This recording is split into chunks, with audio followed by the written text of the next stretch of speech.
Hello everyone and welcome to today's video. Today's video is going to be about how to use Chroma Key in CapCut like a pro.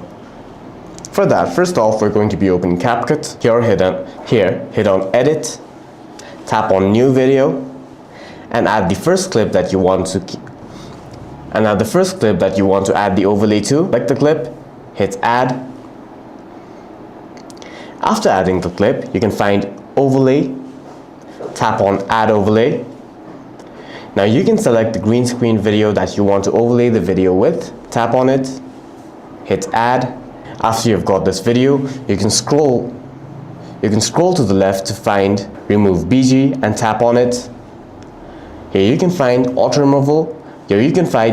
Removal, Custom Removal, and Chroma Key. We're going to tap on Chroma Key. Now you're going to use a finger and drag to the color that you want to remove. You can set the intensity, shadow, feather edge, and cleanup edge, and hit OK. Hit on play. Now you're going to get a video with its background as a green screen removed. For any further questions, please feel free to leave a comment down below.